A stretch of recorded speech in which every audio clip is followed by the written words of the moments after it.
We're in California, Sunnyvale to be precise, the home of the company that makes the protective and super strong glass layer on the top of the touchscreen of your smartphone.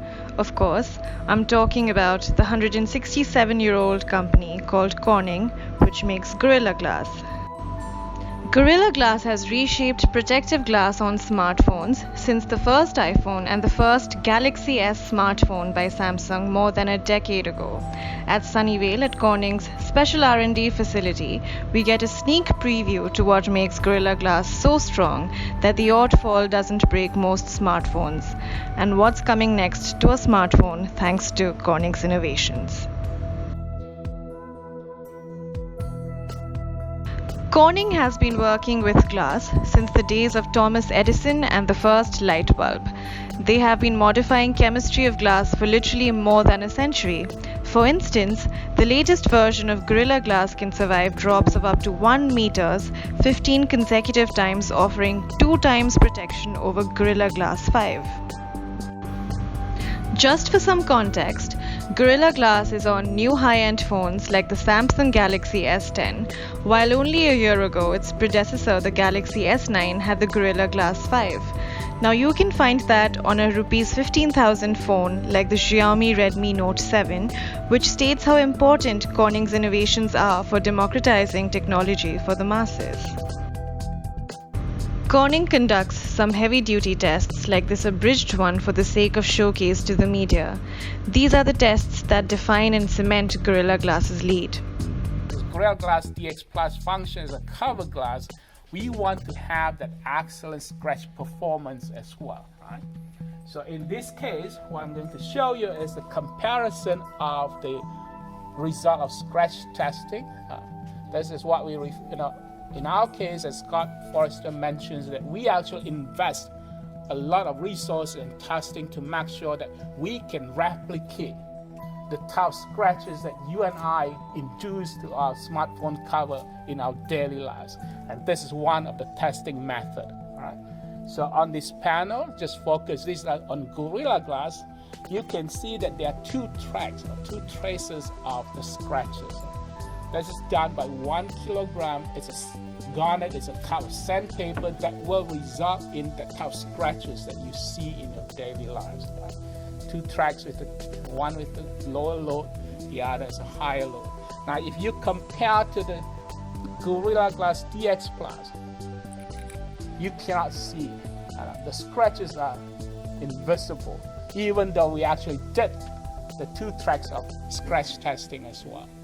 All right. Now today, other companies or finishers and the value chain do offer the anti-reflective coating, right, to reduce the reflection. However, you can tell that they are also scratched easily, so even worse than the cover glass itself. Right? So the first role of this Gorilla Glass DX Plus is that we want to reduce the reflection to be able to help us with the outdoor readability, extract the display quality, at the same time as well providing this excellent scratch performance. A little known fact about Gorilla Glass is that it's also improving the picture quality and battery life of smartphones. Gorilla Glass makes screens more vibrant and bright while not needing the display to ramp up levels, which in turn helps the battery efficiency of the phones. Again, same images, you can see the difference. All right. Actually, the contrast ratio of the image to the right is actually much better crisp. All right. It can actually, the DX product improves the contrast ratio up to this 50%. Now, in the same way as well, we wanted to now to have our phone and our battery to last longer, all right, before we start charging again. So this Gorilla Glass DX Plus and will also offers that attributes to improve the battery life. Again, look at these 2 demos over here. To the left is the one with just the Gorilla Glass cover. To the right is the Gorilla Glass DX Plus as a cover. All right. So if you come closer, you actually can see that they actually have the same image quality, all right, between the two of them. In a way, actually, sometimes you look closer, you can see better like the leaves of the trees on the right because of the function of reducing the reflection. All right. Now, actually, the brightness of this phone with the Gorilla Glass DX Plus was set much lower compared to the one with just plain Gorilla Glass. What it means is actually, all right, low brightness, will lead to lower consumption of the battery. All right. So the Gorilla Glass DX Plus will provide up to 30% in the battery life extension.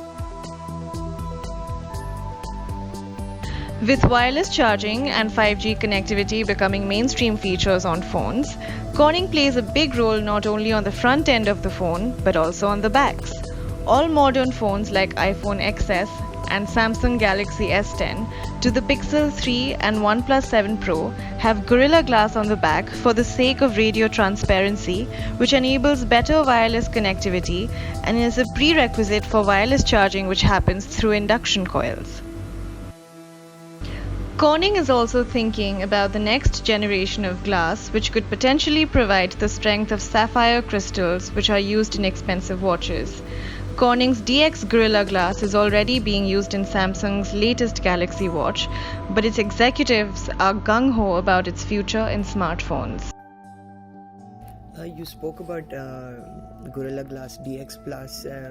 Any timeline to when we can see it on smartphones later this year? Like we have the Galaxy Watch already there using it. So I think we're actively engaged with customers on going through those prototyping and sampling that as you begin to scale up from smaller watches to smartphones with larger screens. And it's very typical of technology. I used LCD as the example. The first LCDs were LCD watches, right? And then there were clocks in your house, and then they slowly scaled up into like small screens, large screens, and now you have behemoths like that in the back of the room. That took 30 years, right, for that industry to evolve to that space. So we would expect to see these technologies continue to penetrate the same way. There are certain products which actually do use sapphire, particularly smartwatches. Is DX Plus more affordable for an OEM than sapphire crystal? Yeah, I think many times when we kind of approach the problems, we look at it from a feature set and a product advantage, right? So Gorilla Glass DX Plus allows it to be more easily shaped and formed, which you can't do with sapphire. You'd have to kind of hog it out or grind it out. It's also has a much higher transmission. I think sapphire is around 86%, glass is at 92. DX Plus is at 97, right, and transmission. So you get a whole different transmission perspective from that as well. So typically it's going to come down to what the feature set is, and then that helps drive the economics as well.